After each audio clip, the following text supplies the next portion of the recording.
맨유가 야심차게 큰 돈을 지불하고 여러 클럽과의 경쟁 끝에 승리하면서 영입했으나 PL 수준에 미치지 못하는 선수로 여겨지는 안토니의 맨유 이야기 지금 바로 시작합니다.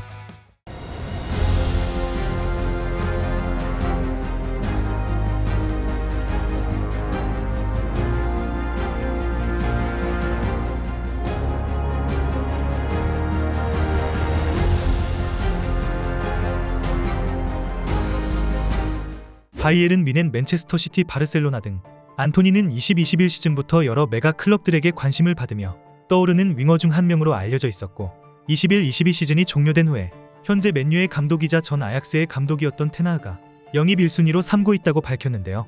협상 과정에서 여러 어려움이 있었지만 결국 마침내 이적료 1억 유로 약 1,500억 원과 함께 맨체스터 유나이티드로 이적하게 됩니다.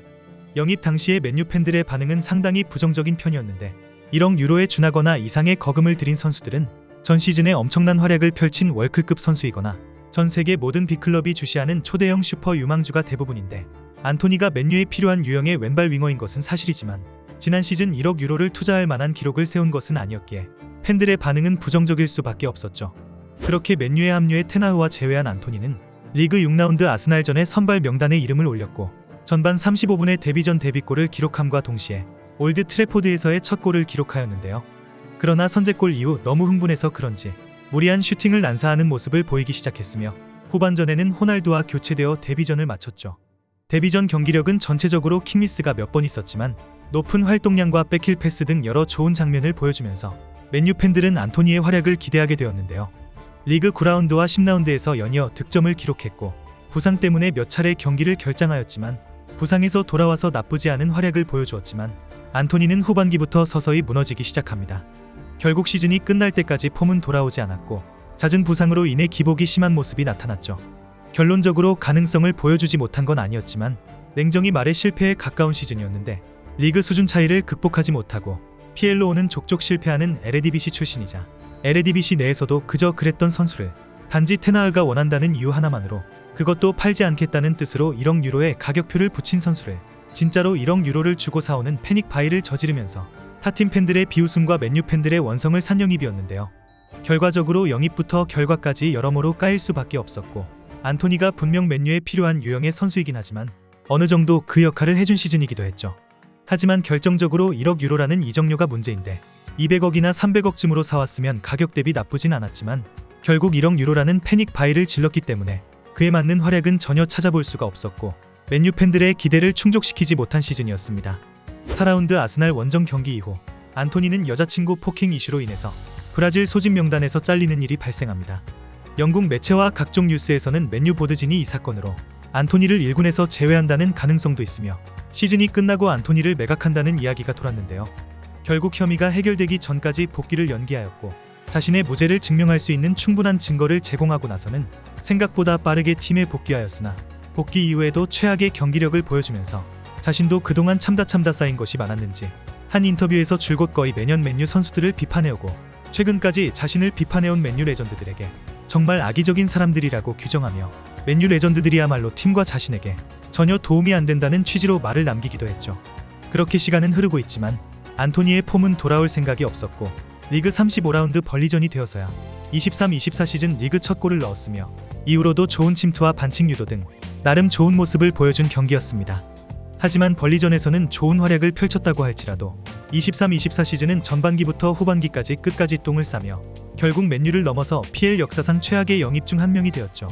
지난 시즌에도 냉정히 말해 기대 이하였으나 23-24 시즌은 PL 역사상 최악의 부진을 보여주며 맨유가 최악의 시즌을 보내는데 큰 역할을 차지하였고 첼시의 무드릭, 토트넘의 히샬리송 등 다른 몇몇 선수들과 PL 최악의 공격수들로 묶이게 되었죠.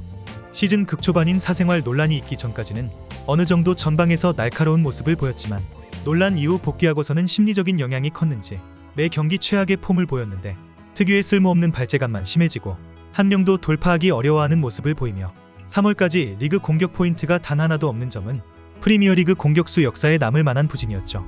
물론 시즌이 막바지로 흘러가던 시기에 상승세를 이어가며 좋은 경기력을 보여줬다고 할지라도 애초에 23-24 시즌은 스텝업한 모습이 나타나면서 이적료를 증명해야 했던 시즌이었음에도 불구하고 1억 유로는 이적료는 그렇다 쳐도 PL급 프로 선수라고 보기 힘든 실력을 보여주면서 여전히 지금까지도 PL 최악의 영입으로 평가받고 있죠. 지난 시즌의 심각한 부진으로 인해 시즌 시작 전부터 이적설과 임대설이 연달아 나오고 있지만 안토니의 에이전트는 안토니가 잔류만을 원한다고 밝혔는데, 물론 맨유 입장에서도 지난 시즌에 너무 저점을 찍은 탓에 이적료 제값을 받을 가능성이 사실상 없는 터라 이번 시즌은 물론이고 앞으로도 계속 폼이 올라올 때까지 지켜볼 것이라는 예상이 더 많았는데요. 하지만 24-25 시즌 프리시즌에도 예전과 다른 바 없는 경기력을 보였으며 여전히 폼이 올라오는 모습은 전혀 찾아볼 수가 없었죠.